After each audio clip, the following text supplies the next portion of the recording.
This is Arab Talk on KPOO 89.5 FM in San Francisco. This is Arab Talk with Jess and Jamal. I'm Jess Khannan. And I'm Jamal Dajani. Jamal, the genocide in Palestine and specifically in Gaza right now continues unabated. The war crimes that are being committed against Palestinian civilians in the Gaza Strip right now has increased dramatically. The Israeli military has invaded Gaza as we speak. They're engaging in battles among the civilian population in Gaza. We now have most recent data suggesting that over 8,000 Palestinian civilians have been killed and murdered. Of those 8,000, almost 4,000 are children. The majority of the people who have been killed in Gaza right now by the Israeli military are women and children. 50% of the buildings in Gaza right now have been destroyed or are inhabitable. We have over 1 million internally displaced Palestinians within Gaza who are already refugees. The situation is catastrophic. There's still no food, water, medicine, or fuel coming into Gaza on a regular basis. Hospitals are completely shut down. Babies in incubators are dying because of lack of fuel for the hospitals in Gaza. It is not just a war crime and genocide, Jamal. It is a crime against humanity, and the world is watching. It is, Jess, and actually the figures that you gave, they're accurate for now. So by the time this broadcast airs, or tomorrow or the day after, and in fact, the figures change every few hours. So as of now, you're correct, 8,000 have been killed, almost 4,000 children have been killed, and every night Israel intensifies its bombing, and now they are trying to penetrate basically into Gaza. They have troops, according to the Israeli reports in Gaza, who have been facing heavy resistance. So we don't know what this will bring. And we're going to talk. We do know what it's going to bring, but we'll get updates on. I'm sorry to interrupt. We're going to get updates on all of that, but I think we need to go to this really fantastic interview you did with Dr. Asad Abukhalil, who's a professor of political science at CSU Stanislaw, who's discussing the ongoing genocide in Gaza and provides the historical context of 75 years of slaughter, ethnic cleansing, and settler colonialism, and how the Western governments have kind of permitted this to go on for so many decades. It's a really great interview. That's right. Let's watch Dr. Asad Abukhalil. Palestinians in Gaza have endured 3 weeks of non-stop, intensive bombardment by Israel. Last night was the deadliest and bloodiest yet. The Israeli military spokesperson distributed a map asserting that the Al-Shifa hospital was the headquarters of Hamas's leadership. Hamas denied this, but an hour later, Israel cut off all power and internet in Gaza in order to isolate the people as it conducted a major attack by air, sea, and land. Journalists and citizen journalists were prevented from reporting to the outside world and bearing witness to the slaughter. Israel killed hundreds of Palestinians overnight, and with no power, emergency services were not able to reach the injured in time to help them. Joining us to discuss this and more is Dr. Asad Abukhalil. He is professor of political science at California State University, Stanislaus. He is also author of the widely read Angry Arab blog. Welcome back to Arab Talk, Asad. Thank you, Jamal. Thank you for inviting me. Israel, the United States, many Western countries and media outlets are intent on pegging the timeline of the Gaza onslaught to the October 7th Hamas attack on Israeli military bases and settlements. This allows them to justify the brutal bombing of Gaza that followed.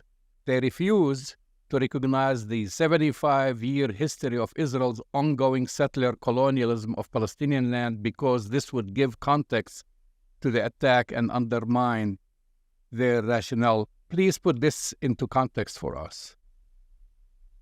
I think the context is a very long one, in fact. It's longer than 75 years.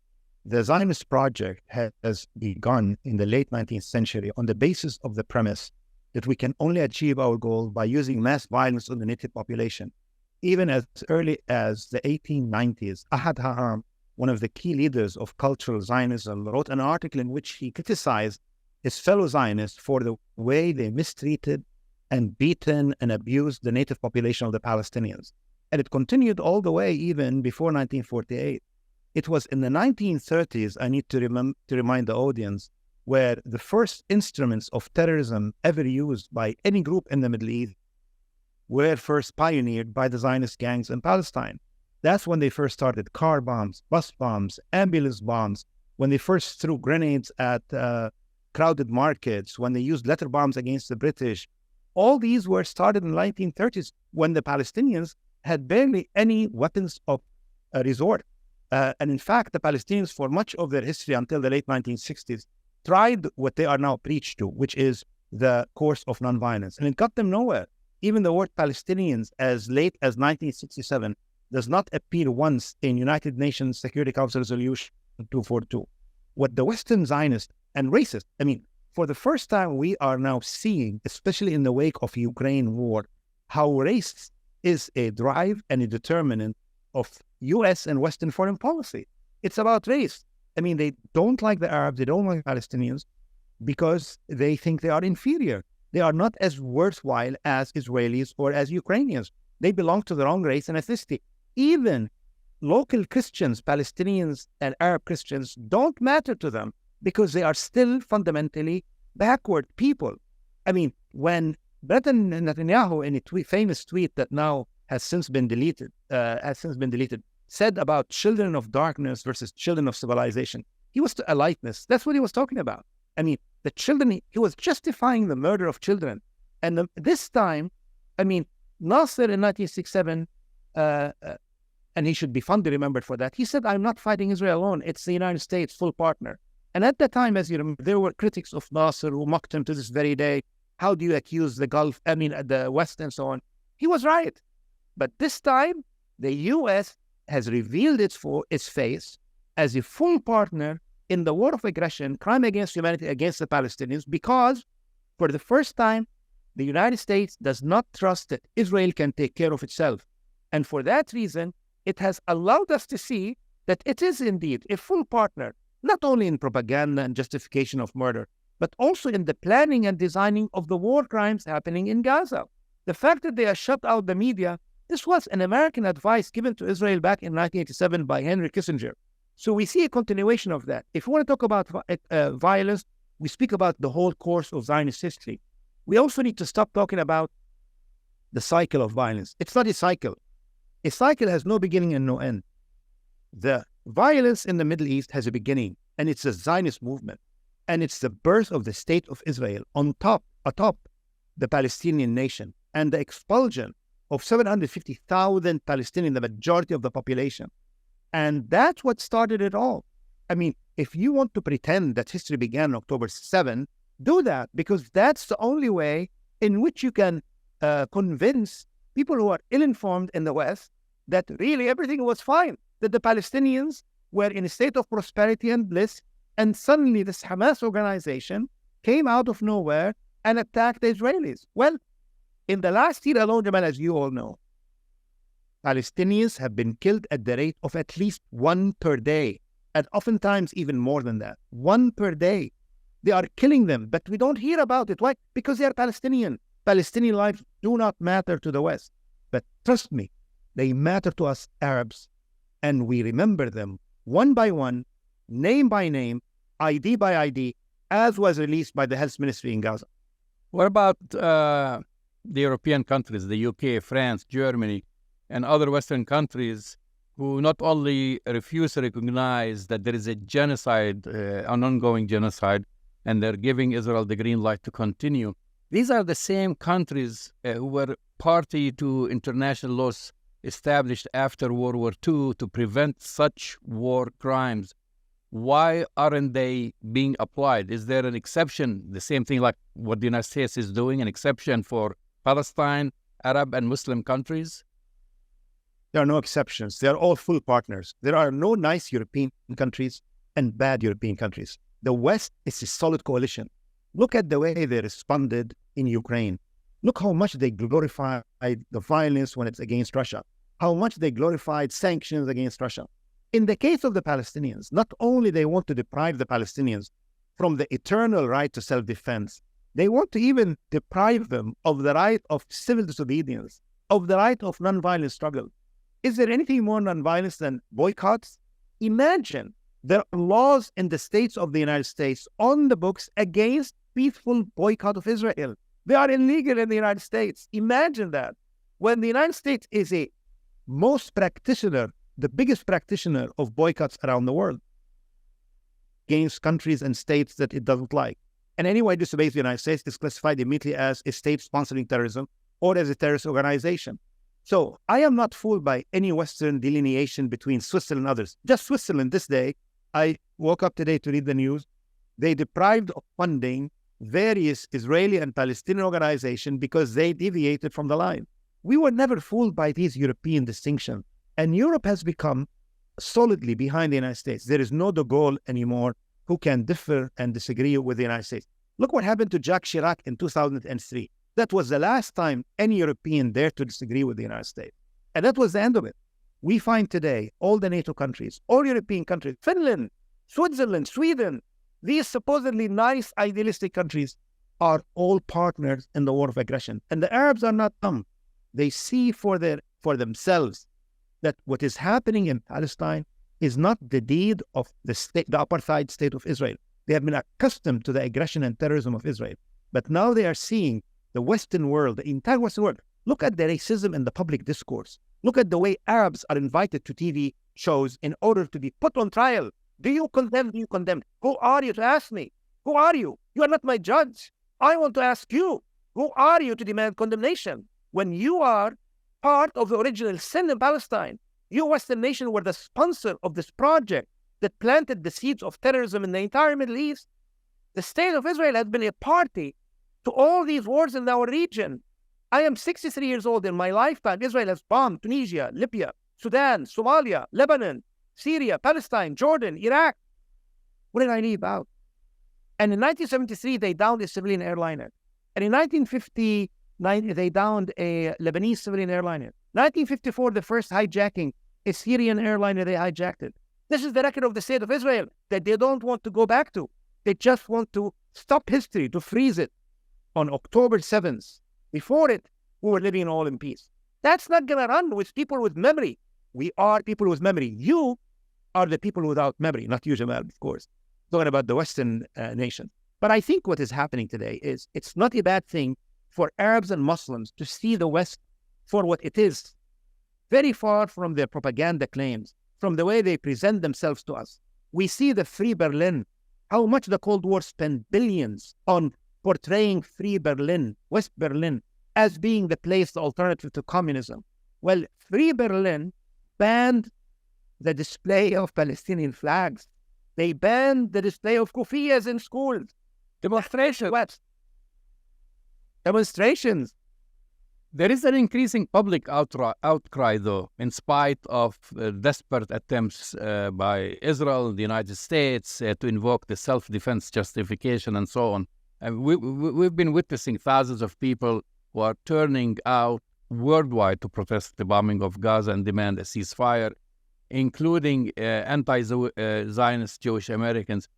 Do you think that this will have an impact on politicians or the outcome, or just like going to go unnoticed? I think it will be noticed. And I think what happened in Grand Central Station, New York City will be noticed. And I think that progressive Jews have always been on the forefront of struggle for Palestinians. I used to be very active in speaking on college campuses in Europe, Canada, and the United States. And I've always seen that Students for Justice and Palestine clubs on college campuses always included Jewish students, always. However, there is a generational change. We find that Americans who are over the age of 65, 81% of them solidly behind Israel. That percentage goes down to 30% among people who are young. For that reason, I think on the long term, Israel is going to lose the battle. Because why? Because people who are reliant on news media of TV and newspapers get to the Zionist narrative only. But the social media, unfortunately for Israel, cannot be controlled the way you control the New York Times op-ed pages or Washington Post. Zionist organization go there, meet with the publisher, and ask to censor the Palestinian point of view. Just they are doing now with college campuses. Imagine what happened in University of Pennsylvania and Harvard. They don't want students to have the right to express their pro-Palestinian views. But on social media, it's free for all. To an extent, of course, it is subject to restriction, more so on Meta than on Twitter and so on. There are variations. But I think that eventually, but the thing is, I was never one of those Arab Americans who pleaded with the West and who wanted the West to come and save us. I think the change is going to come from over there. People are going to get to their own liberation in their own hands. Not at the anybody who was fooled by the peace process, which was intended to fool us, is mistaken. You know, yesterday I read in the Washington Post about how they invited a group of Muslim Arab Americans that you and I have never heard of before to the White House and to meet with the officials of the White House. And you know what they started to do? They started to cry. They started to shed tears. I mean, this is not the message that I want Arabs to deliver. We need to deliver an angry message that Arab Americans, Muslim Americans are not slaves of the Democratic Party, the way the Democratic Party has treated Black Americans, that we are going to be assertive of our rights. And I used to tell people that if you vote for, you know, these Democrats or those Republicans, doesn't matter to me, you know, you are going to be eventually regretful because they will witness another massacre in Palestine and they are going to endorse it, whether it's Democrat or Republican, Obama or Biden or Trump or anybody else. Although I have to say that in my lifetime, Biden has proven to be one of the most dangerous presidents in my memory, the one who poses the most threat towards peace and security ever since Second World War. There was a message from Gaza to the leaders of the Arab world, and it says, "Don't mourn for us, we're still alive, but you're already dead." Do you foresee any pushback from anywhere in the Arab world other than empty words? Well, I mean, Arab governments, I don't anticipate anything, of course. Never. I've never been disappointed by them because I never had faith in any of them. I think I have more faith with the Arab people. And I've seen a lot of display of solidarity and support with Palestinians. I mean, there were massive demonstrations in Yemen, in Jordan, in Morocco, in Tunisia. There was demonstrations in Bahrain. Oman has been one of the forefront. The people of Bahrain has been registering. Kuwait, Lebanon. All these countries have shown how much Palestine is central in the political culture of the region, more so than ever. And I think the West doesn't want to admit that. The West wants to believe that few potentates in the Gulf can speak for the Arab people. I mean, they have to accept that assumption because otherwise they will have to come to reality that the best reflection of what Arab people want is to have democracy. And the West has fought democracy tooth and nail in our region since the Second World War. They don't want it because they know it is antithetical to their interests. They prefer to have dictatorship because they can deliver their own demand. And the Arab people have made it very clear how Palestine is important to them. And I think the message will be read by Arabs and by Westerners alike. During the World Cup, we saw huge support for Palestinians among the people and the rejection of Israel, which is now we're talking about this contrary to their leaders. These people are showing up again en masse, as you've mentioned, to show solidarity with Gaza and call for a ceasefire. Are these leaders that I'm talking about the ones who got into the peace talks with Israel and the Abraham Accords? What do you think they're thinking to themselves now? Well, I think they are hoping. I mean, they tried to sidestep or they tried to bury the Palestinian question. They thought it's not important. And they were telling the West it's not important. And the peace process people, Dennis Ross and others, and Thomas Friedman, have been writing, the Washington Institute for many years, they said, the Palestinian problem is not important. And they rely often on manufactured public opinion surveys in which they want to prove that the Arabs do not have problem with Israel. And of course, Arabs prove the contrary to that in the streets of Arab capitals. And if there are more freedoms in the Arab world, you would see much more demonstrations, especially in Saudi Arabia, where you see on social media, I was very surprised, even people who in the past supported their governments in the UAE and Saudi Arabia have come out publicly in support of the Palestinians. So there is a sense of awkwardness and discomfort on the part of these potentates. And I think the West doesn't want to admit it. The West can handle and do business with despots only. This is why they love Anwar Sadat. From Jimmy Carter to George W. Bush, he is their idol because he was a despot who made peace with Israel, prostrated to the Israelis in the Knesset, and then went home, and whoever disagreed with peace with Israel, he put them in jail. Of course, he wound up being killed for that, but that's a model that they like. This is why they keep saying Why can't there be more Sadat? Well, I mean, because Sadat was killed, I guess that's going to send a message. But there were Arab leaders try to do another Sadat. And look what happened. In Lebanon, we had an example of the Gemayel family tried to achieve a peace treaty, humiliating one with Israel in 1983. And of course, the people of Lebanon revolted, and it was totally abrogated. It didn't last. And the one who was a symbol of alliance with Israel, Bashir Gemayel, was assassinated merely weeks after his installation, not election, installation as president of Lebanon in 1982. Pivoting to Western media coverage, we are reliving what happened during the Iraq War. Biased coverage, journalists regurgitating Israeli military press releases and talking points. Haven't journalists learned their lesson from the Iraq War when they all promoted false stories like the New York Times, Judith Miller, and Iraq's so-called WMDs? No, they haven't learned. I mean, I think that the notion there are free media in the West is totally untrue. The media is not free. They are beholden, one, to financial interests, which are political in nature, and they are also beholden to the government, military, and intelligence services, which supply them with their exclusive stories. I mean, the Washington Post is a mere voice of the intelligence community. The New York Times is for the military and the intelligence and the U.S. government and the Democratic Party. You compare it to the Iraq War, no, Jamal, I see it as worse. I've never seen Western media, and that doesn't displease me, as blatantly one-sided, biased like I've seen it in the last few weeks. And that's a good thing, because I've always argued to the Arab people that there are no free media in the West. They are just like Ba'athist media in Syria or like Saudi media. They are the same, but they are more sophisticated. They are not sophisticated anymore. They are crude. They are blunt in their propaganda for everybody to see. There is no another point of view. All of these media. I mean, I remember in 2003 when I used to go on college campuses, people would tell me, what's the alternative to US media? I would say the Guardian of England, the Independent of England. It's not anymore. The Independent now had a financial relationship with the Saudi government, and the Guardian has been rebought. Libération in France has changed ownership, and now they are all the same. They don't, there's no difference. We've seen them in the war on Syria. We've seen how democracy now was not different from the New York Times. Nation magazine, the same. Jacobin, Atlantic. I think there's a spectrum. This is like one of the French philosophers said, you know, the myth of diversity of opinion in Western media. I mean, it's like going to the supermarket and seeing all these cereal boxes for breakfast. You see so many kinds with bananas, with potatoes, with whatever you want, but the ownership is all Nabisco. It's all one company. The same thing with the media.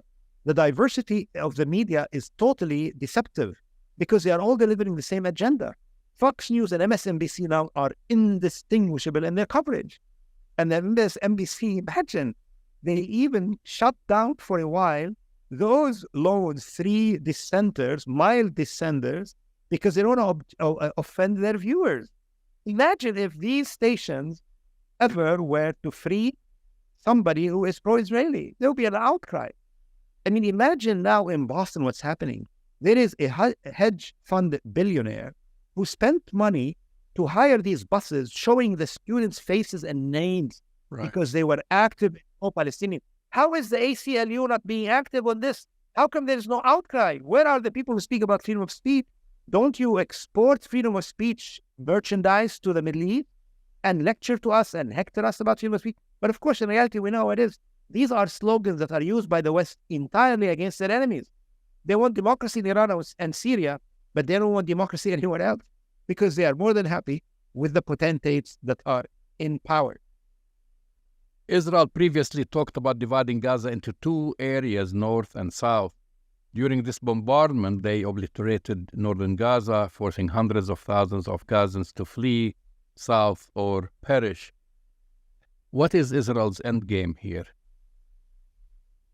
I think Israel's ultimate goal is to basically try to expel the entire population of Gaza. And they are trying to do that. They've been trying to do that, and they are not shy about it.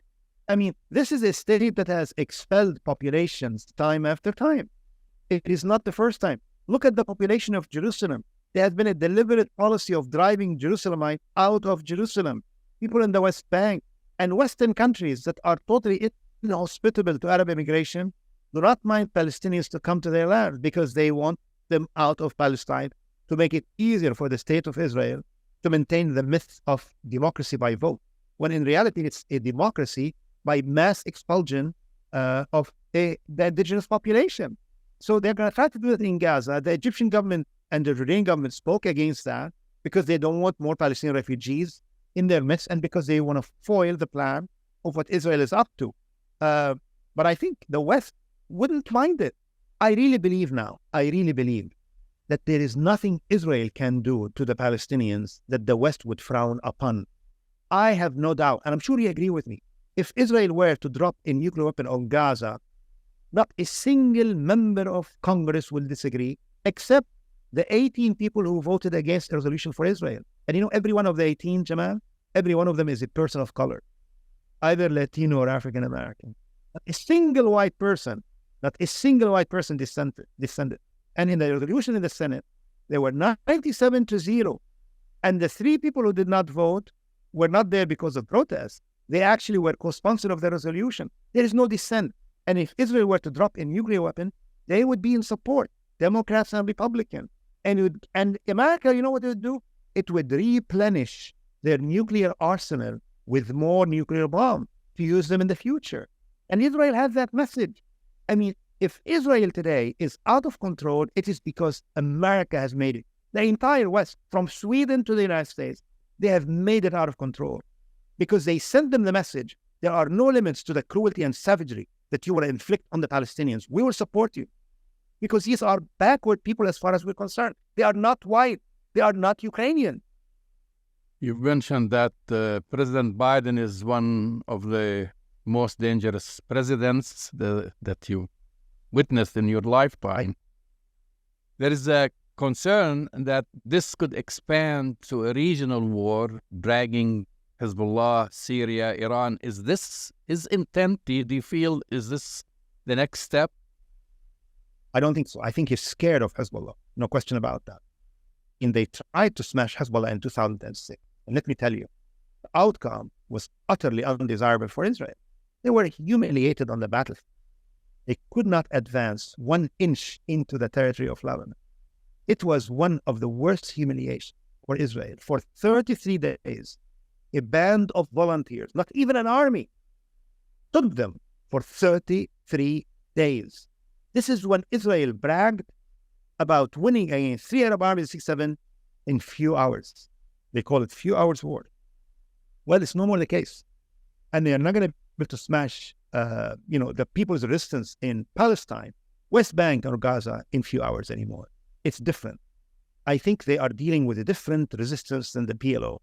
It is not the bravado of Arafat and not about the empty statements and not about these disorganized ragtag militias that they sponsored. It's a different generation.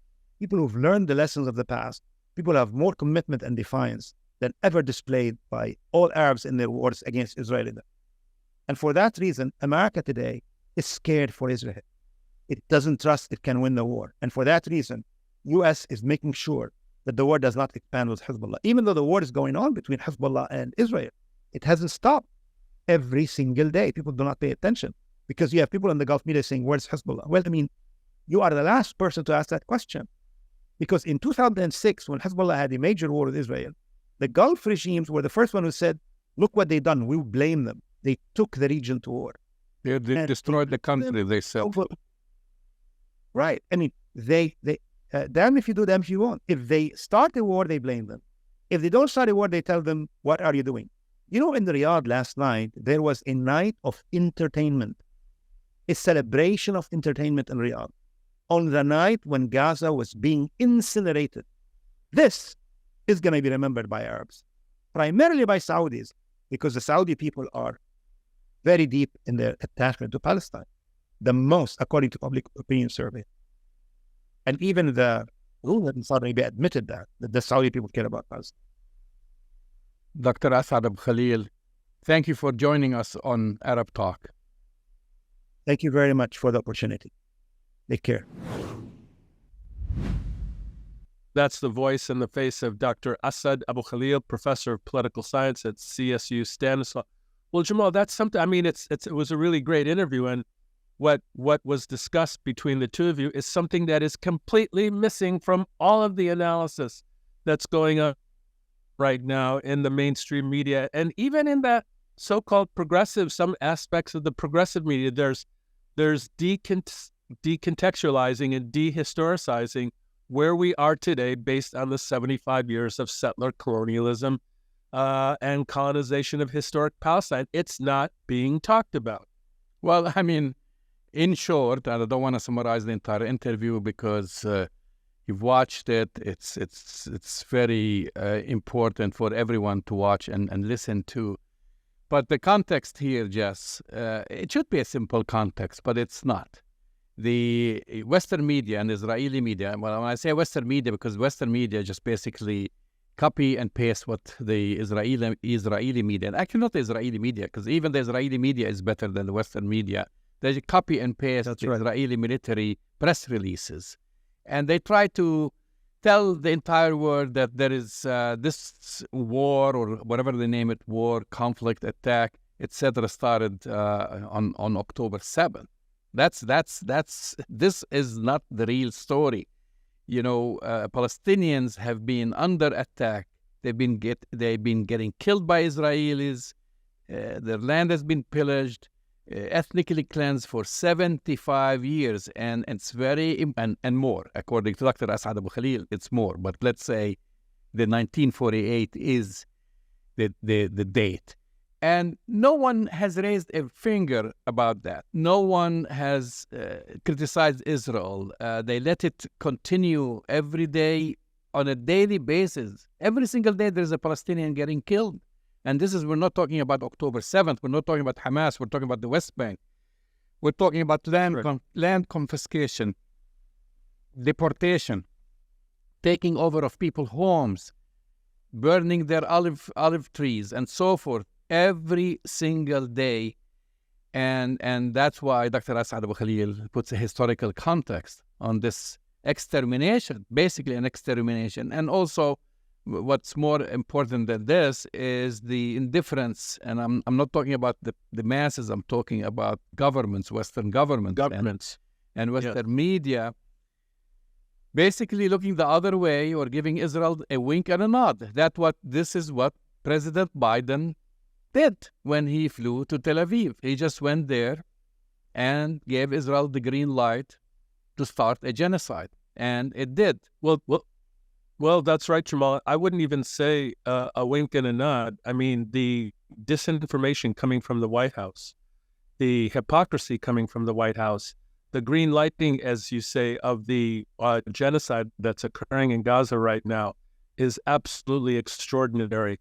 I mean, we need to let our listeners and viewers know, most of them know this, that the Israeli military and its government and its apartheid regime would never, ever be able to do this without the full backing, support, and green lighting of Joe Biden, of Antony Blinken, and the U.S. government.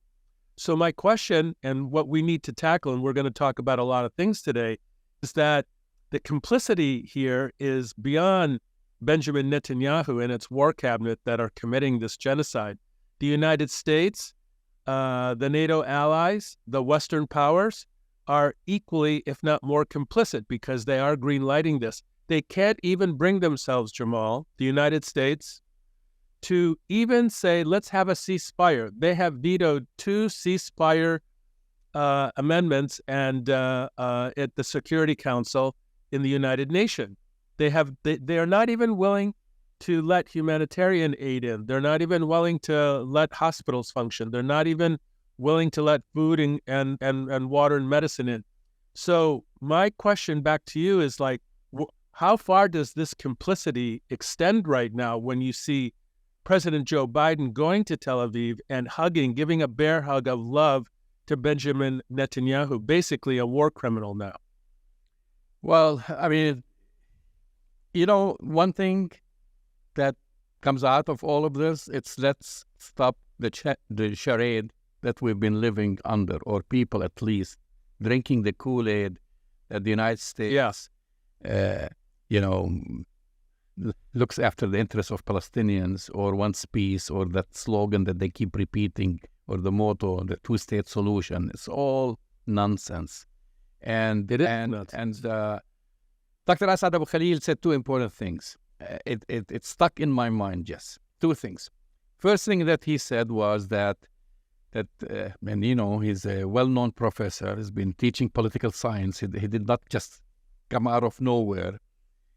Right. And he said during his lifetime and during his career, he thinks that President Biden is the worst president and the most war-mongering president that he 100% true. has witnessed in his entire life. Okay, that's something big. Because everybody, especially I have to say, Arab Americans, Muslim Americans, out of fear from not to vote to Donald Trump, everyone stood in the lines in Detroit, in Ohio, in California, everywhere to vote for Biden because they thought that he is going to be fair and balanced. Well, full stop. It didn't. The other thing he said, and it's very troubling. He said, with the exception of probably 18 congressmen and congresswomen, and most of them, and not most of, sorry, all of them are people of color who, want to see a ceasefire. He said, if Israel today or tomorrow drops a nuclear bomb on Gaza, not a single one will raise a finger or complain or accuse Israel or say anything.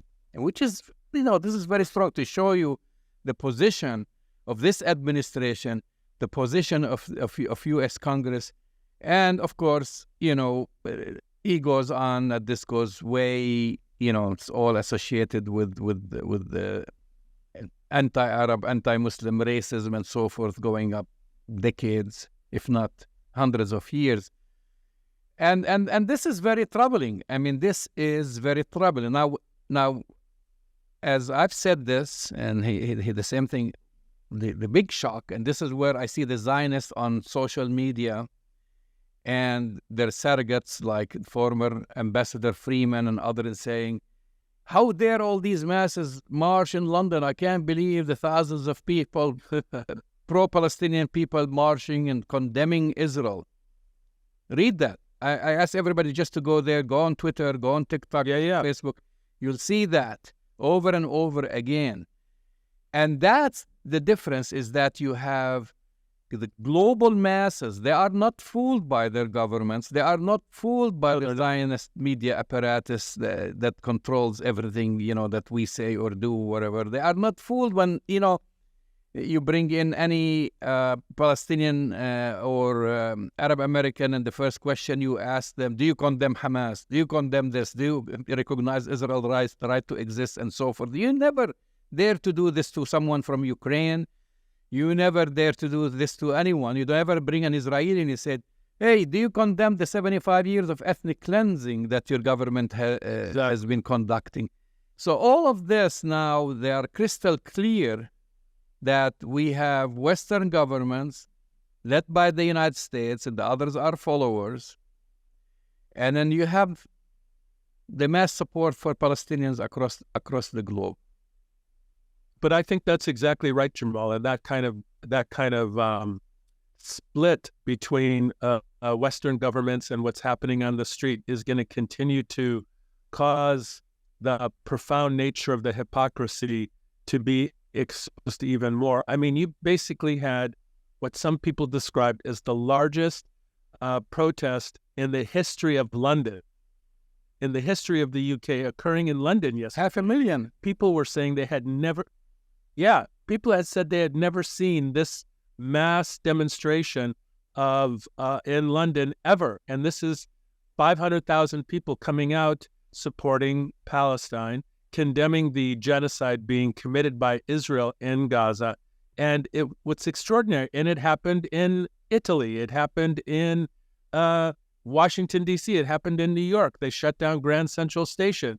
We had demonstrations all over the world. So my question back to you, Jamal, have you seen any people marching in the streets supporting genocide and the apartheid regime of Israel? You just don't see it. But you see their surrogates coming on TV, protected by the mainstream media, being able to support and basically say, yeah, it's okay to ethnically cleanse Palestine, to get to I mean, I saw this so many outrageous comments saying, well, we have to get to Hamas as a justification for killing 8,000 civilians, 4,000 of whom are children. It's unbelievable. But I do want to go back to something you said, Jamal, because I think there's going to be something really important that's going to happen. You've heard me make these predictions before when I said maybe Donald Trump will be president again in 2024. I actually believe that based on what we're seeing today, that possibility of Donald Trump being our next president in the United States has increased significantly, because guess what? I don't believe Arab Americans, Muslim Americans, and younger generation communities of color are going to come out and vote for Joe Biden. And if Joe Biden loses the presidency, then what he did to support genocide in Palestine and support this criminal enterprise against Palestinian civilians, it'll be on his hands that he lost the election. And I know this sounds kind of weird to say this, but maybe the United States government maybe this country should have Donald Trump again as kind of a punishment for the lack of political will that they're showing right now. Well, I don't know if I can see Donald Trump in power, or anyone, tell you the truth, from both the Republican or Democratic Party. However, one thing for sure, Arab Americans, Muslim Americans are not going to vote for Biden. They're not going to go and or young people. help or young when people. One of the major swing states, Michigan, for example, if he's going to lose that, he's gone. And his popularity is less than 25% the last time I've checked. So I don't know what is he doing. I mean, I agree 100% with Dr. Asad Abukhalil. He's the most warmongering president in our lifetime. I mean, here he is, pouring gas on the fire in Gaza, and he just wants to see this whole, basically, the whole extermination process of Palestinians in Gaza. And I'm saying this is not something I say it very lightly. There is an extermination process. Today, it was reported in the Israeli media that the plan, because I asked Dr. Asad Abukhalil, what's the end game? And then he said of course, the end game is always and has been the ethnic cleansing of Palestinians. But in the Israeli media today, they caught the head of their security ministry or intelligence ministry, and they put the plan in process to ethnically cleanse 2.3 million Palestinians out of Gaza, and they want them to go to Egypt. And people were thinking, well, that's temporary move, that whole gameplay, telling them move from the north to the south and then bomb them. And this whole ferocious attack on hospitals, schools, killing UN workers, the UNRWA, doctors, ambulances, and so forth, is really part of Plan Dalit, which they've applied in 1948. It's a continuation, which is really spreading fear. Aside from the murder and the killing, spread fear, so people would leave. Because Israel says to the world, we want to get rid of Hamas. No, don't believe them. Israel wants to get rid of the Palestinians, so it will annex Gaza. That's basically, that's right. That's something they tried to do until the war monster Ariel Sharon threw the towel, because basically Gaza has a high population and they were sustaining a lot of losses to protect few thousand at the time settlers living there. Those are the settlers, by the way, that they live in nearby settlements in outside of Gaza. They were inside Gaza, and it was just a calculated risk for him. But now they believe, okay, well, we couldn't rule on those at the time. I think the population was about 1.6 million. Now it's about 2.3 million. Let's get rid of them all. Let's just kill as many as possible, and the rest convince Egypt to take them, to convince other countries, and then we'll gain more territory, because it's all about gaining more land. But that's precisely what this is all about, Jamal. You're exactly right. We've been talking about this for years and years and years. The ultimate plan for the apartheid regime is to depopulate Palestinians from historic Palestine and indigenous population from historic Palestine. They're using what's happening in Gaza as an excuse to depopulate Gaza. You know, they told Palestinians, Jamal, in the north to go to the south to become safe. And in the process of families leaving, they bombed and killed them on the way to, quote, safety. There is no safe space in Gaza.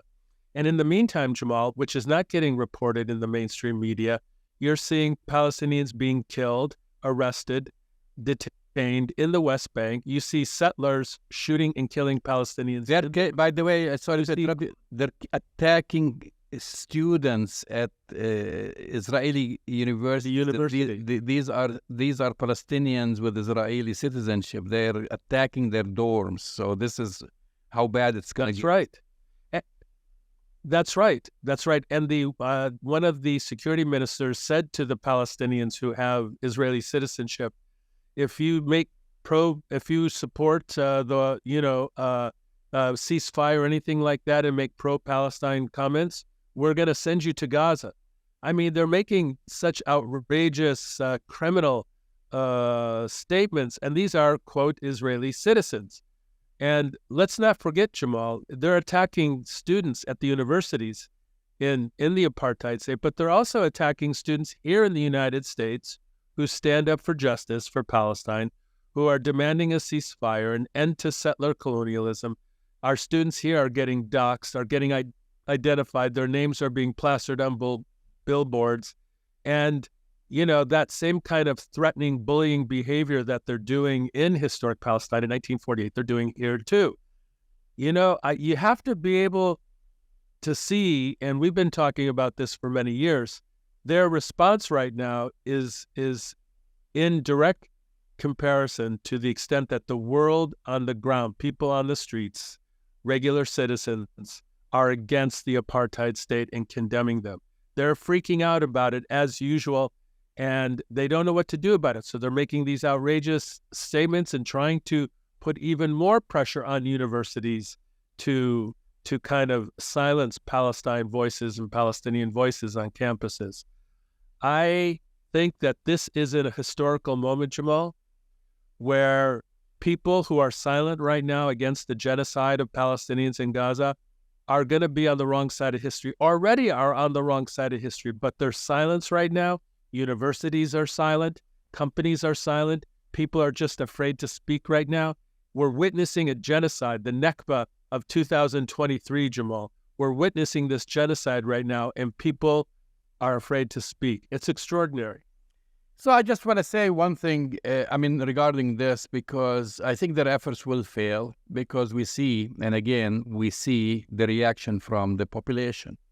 I mean, imagine having college campuses. This is, you've been in academia so many years. You've witnessed demonstrations from the people demonstrating, during the Iraq War and before that during Vietnam and so forth, and expressing their opinions. The Zionist lobby really wants no discussion of whatsoever about Palestine. And this is, think about that. This is an attack on the Constitution, an attack on the First Amendment. But they are failing at it. We've seen that in more authoritarian regimes, and I would say more authoritarian regimes because at least in the United States, it has not led yet to having the police and the government attack demonstrators like we've seen in Berlin, in Germany, where if you raise the Palestinian flag or demonstrated, people get beaten and getting arrested. Same thing in France. They couldn't stop them, right? Because you're not having 10, 20, 30 people going out on the streets. You're having tens of thousands of people. And when this happens, you cannot stop it. And so it is an important precedent. In essence, this is the precedent where the public, the voters, the population, especially the young generation, they are totally in opposite of their governments. You watch the presidential candidates from Nikki Haley to whoever, the way they say things, watch all the Congress people and the senators, the way they have been addressing this, vilifying Palestinians, criminalizing them, taking, just 3 weeks ago, Benjamin Netanyahu was a persona non grata in the United States because supposedly he was silencing his own constituency, and he was, standing against the judicial system in his own country.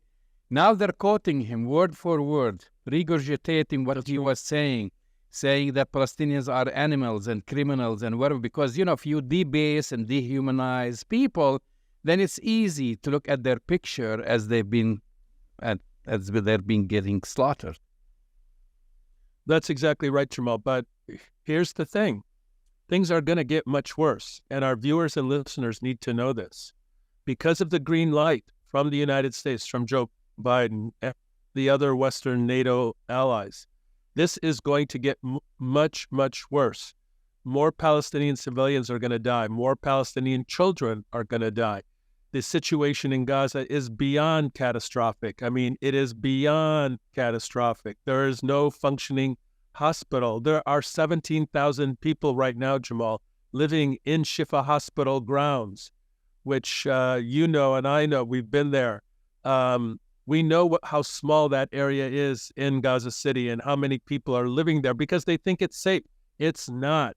So we have to be ready to, unfortunately and very tragically, see that world powers at this point may do nothing to stop this genocide right before their eyes.